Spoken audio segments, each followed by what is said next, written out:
We're looking at anxiety in sport. We've got three things to cover. We're going to firstly look at what anxiety is. We're going to then move on to competition anxiety, and then we're going to look at how to manage anxiety. And what I've got is a lovely 5-point plan that will help you identify your anxiety levels, explore why you become anxious, offer some suggestions about how to manage your anxiety, or reinterpret some of the situations or the feelings so that that anxiety is not so debilitative, but it will just about get you ready to deliver the kind of performance you'll be really happy with, and then to reevaluate. So sit back, it should be pretty good, and we should make some progress in managing your inner emotional. The nice thing about anxiety from an academic's point of view, from a practitioner's perspective, is that everybody experiences it. And I read lots of autobiographies from sports people, and we always get such rich comments about how anxiety affected performance. So what we've got here is some lovely example that comes from Usain Bolt in the year before the Olympics, when he underperformed and he was a little bit off, wasn't really himself, with his quote, "Anxiety got the better of me. I really wanted to go, really wanted to run." And then he said, "I've never felt like that before at a race." From someone to observe anxiety, what an absolutely fabulous comment. And many of us can relate to that, where they're obviously not in such high level competition, but the idea that when you wanted to perform at your best, you weren't just quite right to how you wanted to be. Well, let's start seeing that, whether that might be about anxiety. Oh, back again. So what is anxiety? Anxiety is an emotion, and each emotion has three parts. And one of those is physical, and that physical symptoms are things like, and remember, not everybody gets these all of the time. These are examples.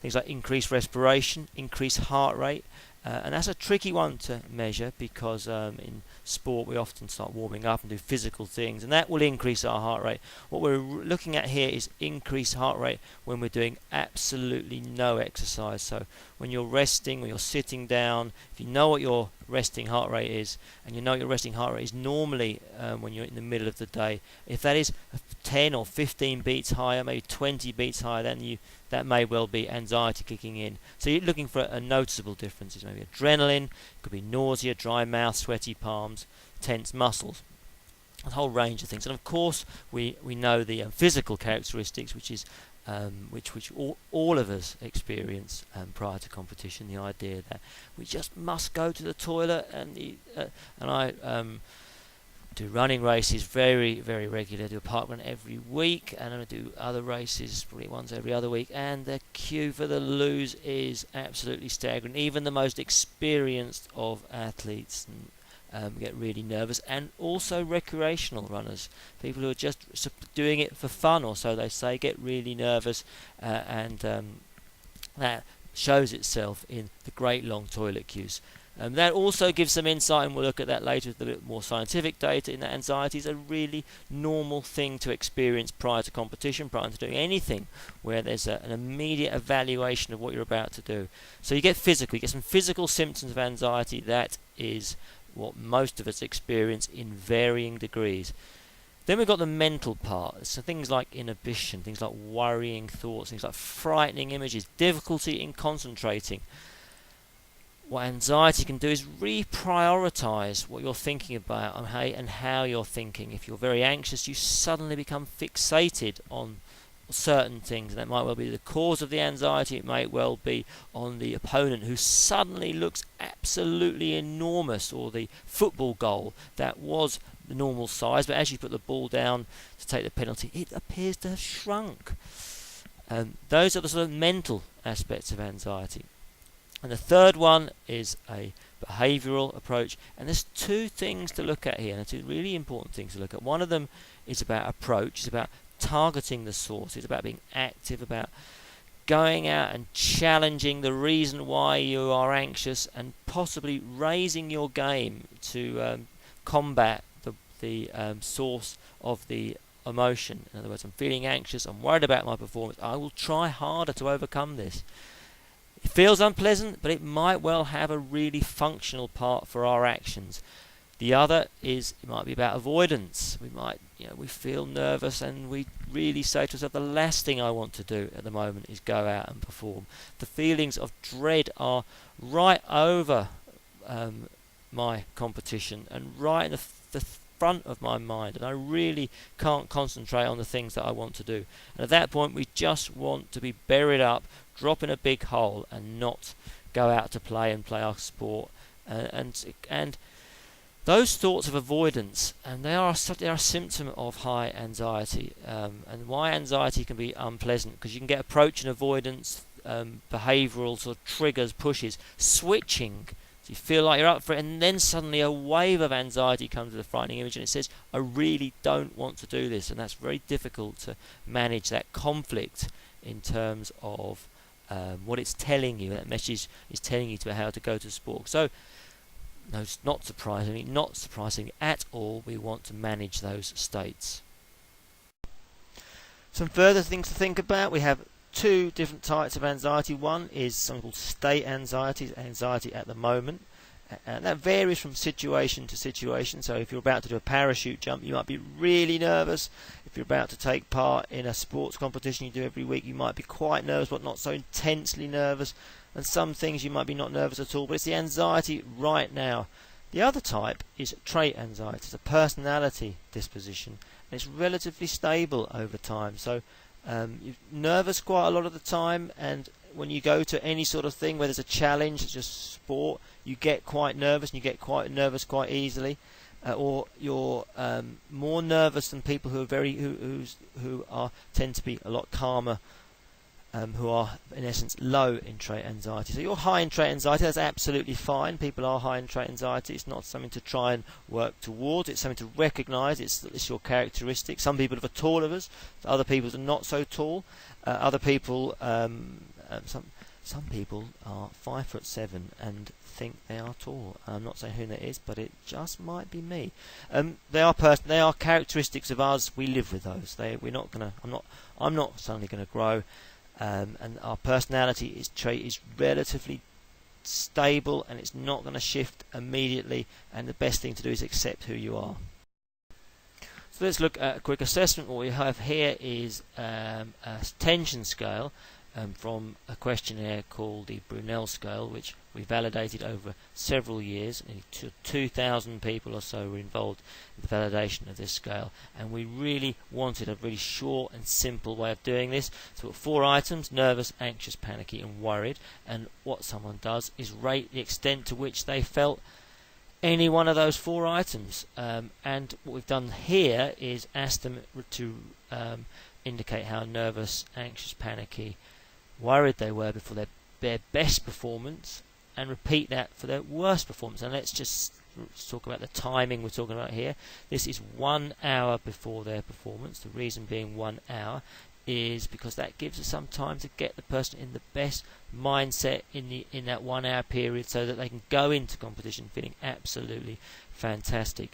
What we have here is the person has scored these questionnaires accordingly. We take the average of the 4 items, so the best performance, the person is lower in anxiety than the worst performance. The person is feeling a bit anxious in both, but this individual, this athlete we've got here, seems to perform worse when they're feeling really nervous. And there's lots of evidence that support that. That's absolutely normal. That might well be you. And what I would suggest is you take this slide and you repeat this, and there'll be more opportunities to get into assessing your own anxiety levels throughout this talk. But it's you need to know if anxiety really inhibits your performance, and this is a way of being systematic in terms of determining whether that's the case. A wee while ago we were involved in a project with BBC Lab UK, and we were looking at the emotional states associated with best performance, and we also were looking at interventions to help people perform better. Obviously very similar to the talk I'm doing here, but this was a brilliant project. It was fronted by former Olympian Michael Johnson, who delivered the interventions, and he delivered the feedback to which athletes got after taking part in the study, and some of you might have done that test. I thought it was absolutely brilliant. Anyway, we got a huge response. Over 125,000 people went onto the game and the questionnaire package that came with it. And of those, we got 73,515 people who reported their emotions for best and worst performance. And what we have here is the idea, it's very similar to what I talked about previously, that says people get nervous. People get nervous even before their best performance, and sometimes they get even more nervous before their worst performance. There'll be big individual variations to this, and we'll look at that in a little bit of detail as we go through. But it's worth knowing, if you get nervous, that's normal. Best performance comes with feeling nervous, comes with feeling anxious. Okay, Chris, we've got your data from best and worst performance, and looking at the anxiety scores, it's not a lot of difference between best and worst performance. You're quite anxious before your best and just a little bit higher in anxiety before your worst. Can you sort of give us a bit more detail as to what's going on between those two performances? Yes, a lot. So I'm aware of the bodily changes that are going on, that my heart rate might be a bit higher, but normally the negative performance is associated with their negative thoughts rather than actually the sensations. So why do athletes become anxious? Well, one nice model that I like to use is the idea that anxiety is the product of the importance of the task multiplied by its uncertainty. Importance of doing well or maintaining well-being can be about just what doing well in sport means to you. The idea that people set sporting-based goals to achieve and put an enormous amount of effort to try and get those goals. They'll invest an enormous amount of time towards to get those goals. They'll make sacrifices. They will not see their partner, not see their children, in order to go training. It's important. Their sense of self-esteem, what they're like as a person, is often about about achieving sporting-based goals.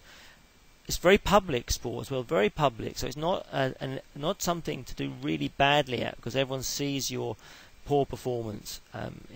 It might not be there to see it, but they will ask you about how did you get on today. You'll go and play sport, you're going to run a race. People say, well, how did you get on today? What time did you do? Did you play well? Did you score a goal? You'll have to report that back. And if you missed a penalty, for example, you'll have to report that back. And so all of those thoughts can ramp up the importance of the task. So we like to say, play the game and not the occasion. So just to not let that get too important, too as though your whole self-identity, what you're like as a person, can be made very good or very bad on the basis of a single performance. Sport should never be about that, but sometimes we get to believe it to be that important. So we're going to look at that as well as we move through this. The uncertainty of the task demands and the perception that you can master the situational is really important. Now, sport is by its very nature uncertain. You've got athletes trying to compete in essence for the same goal. There's only one winner, and people are trying to get the better of each other. We don't know how well our competitors are going to do. Whatever the sport is, we don't know how hard they're going to try. We don't know how excited they are. We don't know how nervous they are. We have some insight into how well we're performing in training, how well we're likely to perform in the day, how well we've been recently performing in competition. But once the competition starts, then we start knowing how we're performing. Until we start performing, it's all a bit vague. It's all a bit of an uncertainty. Just will we be able to deliver that performance which we have been doing recently? So there's a degree of uncertainty, and they come together to make us feel anxious on the day. Lovely way of seeing high anxiety this. Set of scales. They are hand-drawn, those scales. I think you can see a little bit of computer skills appearing there. You see, that's this slide. It's probably about 15 years old, but I have not seen the need to change it. I think the way that those buckets of weight, if you like, shoveled into those what are two giant skips, that the perceived demands of the task here are outweighing the perceived ability, and therefore the person is experiencing high anxiety as a consequence. I think that model shows that very nicely, and I just think we can just admire some very, very impressive drawing skills there too.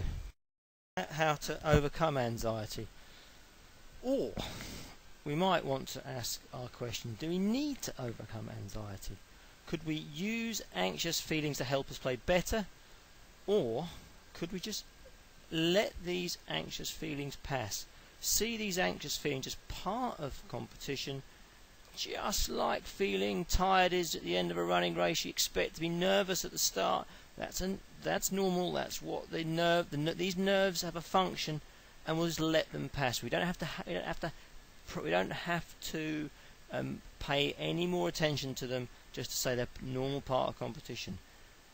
Some lovely work on that by my my colleague and good friend Dr. Chris Beattie in the book Should I Tackle My Emotions or Let Them Pass? In the book Should I Strap a Battery to My Head and Other Questions About Emotion.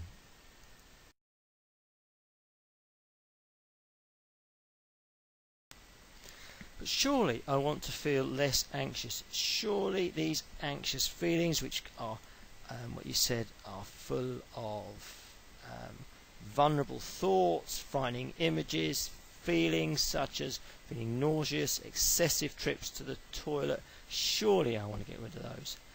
Well, possibly you do, because they certainly don't feel very nice, but they may not be that bad for performance, because there's been lots of research on anxiety. That research has tended to take the form of asking people how they feel beforehand and then relating those scores on the scales, like the ones I showed earlier, to varying measures of performance, not too dissimilar to the one I showed earlier. So it might be asking people did they play well or did they play poorly, or taking some objective measures such as finish time or the winning team, and then examining the relationship between those two. Then you'd hypothesize that people who are highly anxious would not perform as well as those in low anxiety, but that is not what the results of studies show, and they're quite mixed in that case. And there's lots of studies which show that feeling quite anxious actually helps performance. There's lots and lots of studies that show that there's almost no relationship whatsoever, and there's lots of people in those studies who perform quite well when they're feeling quite anxious, and others who perform really poorly when feeling anxious. And there's also quite a few studies that show that feeling highly anxious leads to poor performance, as you might expect. So there is lots of evidence for that, but it's not as strong as what you think. And so when you get really into that literature, you start thinking that well, maybe this isn't as negative as what you might think it to be. We did some research where we asked people about their emotions prior to competition. We asked them how they're feeling and how they wanted to change those. Did they want to change them? Did they want to make them feel less anxious? Did they want to make them feel more anxious? Did they want to do nothing at all? And what we found is that some athletes actually like to increase their feelings of anxiety. If they're feeling very calm, they might start thinking that this is a really important race and try to ramp up the importance, ramp up the uncertainty, so that they take it more seriously, and that will generate the sort of physiological response, increase heart rate, and that might be seen as functional before performance. But they definitely wanted to increase their feelings of anxiety. They wanted to make these feelings that were feeling unpleasant at a higher intensity. Why that might be the case is that anxiety comes with a message. This is one of the key things I think we have to really bear in mind with emotions, is that they all come with messages. They all have function, and to telling you something. They invade your thoughts for a reason, and it's really important to try and find out what that reason is. So anxiety comes with a message. That message is a warning signal. That signal, in a broad, simplistic sense, is all is not well.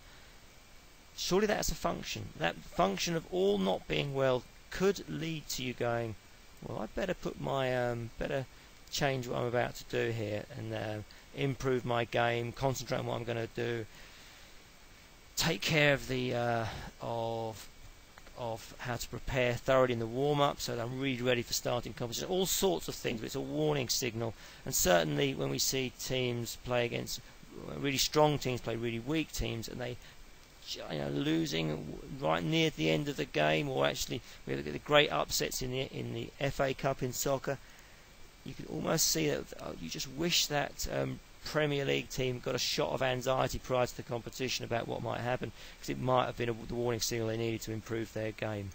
In a fabulous study on changing anxiety so that people can see it as helpful, Started off really, started off in the late 1990s, but it's a really fabulous study by Sheldon Hanton, which he published at the British Association of Sport and Exercise Science Conference in Belfast, which I attended in 1995.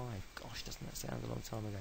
And he talked of interventions there about how he changed swimmers' interpretation of their anxiety. So they did feel anxious, but when they did feel anxious, they no longer saw this as absolutely dreadful poor performance. They learned to accept these sort of symptoms are pretty much what you should expect from trying to perform at high level competition or in competition where it's really important to you, and they learn to interpret those very differently, and they learn to cope with them, and they learn to perform well as a function. But they were feeling just as anxious, but their belief around those feelings changed massively. And therein lies some of the potential for some of our interventions that we might work. In comes a signal. We don't have to interpret that signal as all doom and gloom. So let's look at the evolution of emotions. Why evolution seems a funny place to start, given that we're talking about competitive sport. Well, one of the reasons is that it's really helpful to see how emotions have survived human evolution. And one really nice quote we've got from a very high-profile academic is the idea that if the total net effect of emotion were to cause behaviours that were maladaptive, such as reducing survival and reproduction, then natural selection would have likely phased emotion out of the human psyche. So the idea is that emotions, anxiety being a very intense emotion that we can all recognise, has a function that is helpful. So it's an important thing to bear in mind.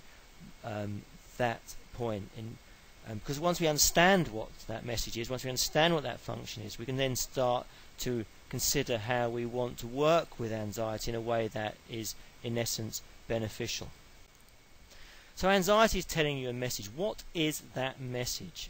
For me, that message is about that the event is important, that achieving the goal is important, that achieving the goal is scary or difficult, and that you are concerned about succeeding or failing.